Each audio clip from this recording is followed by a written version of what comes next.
একেবারে নরম ফুলকো লেয়ারওয়ালা পরোটা চাইলে এই রেসিপিটি হতে পারে আপনার জন্য।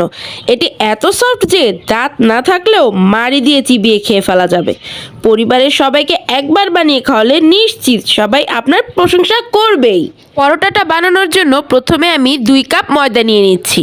তারপর 1 টেবিল চামচ চিনি, পরিমাণ মতো লবণ আর একটি ডিম দিয়ে খুব ভালো করে সবগুলো উপকরণ মেখে নিব। এবার ফুটন্ত গরম পানি অল্প অল্প করে দিয়ে একটা সফট ডো তৈরি করে নিব।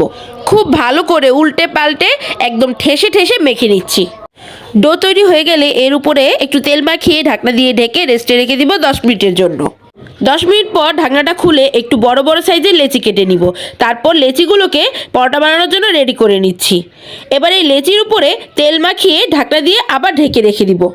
এবার একটি বাটিতে তেল আর কর্নফ্লাওয়ার মিলিয়ে একটি লিকুইড পেস্ট তৈরি করে নিব। হাতের কাছে কর্নফ্লাওয়ার না থাকলে ময়দা দিয়েও এটি তৈরি করে নেওয়া যাবে। এবার একটা করে লেচি নিন আর এর উপর সামান্য ময়দা ছিটিয়ে যতটা সম্ভব পাতলা করে রুটি বেলে নিন। তারপর তেল আর কর্নফ্লাওয়ারের যে মিশ্রণটি তৈরি করে রেখেছিলাম সেটি রুটির উপর মেখে দিচ্ছি। তারপর উপর থেকে একটু ময়দা ছিটিয়ে দিচ্ছি।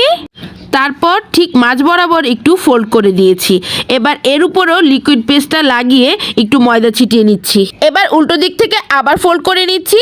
এর উপরেও লিকুইড পেস্টটি লাগিয়ে উপর থেকে শুকনো ময়দা ছিটিয়ে দিয়ে ফোল্ড করে নিব।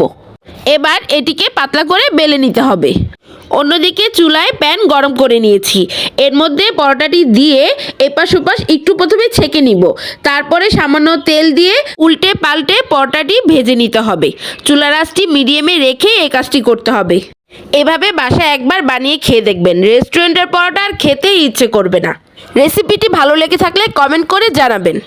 আর বিভিন্ন রকম রেসিপি পেতে অবশ্যই লাইক অথবা সাবস্ক্রাইব করে আমার সাথেই থাকবেন।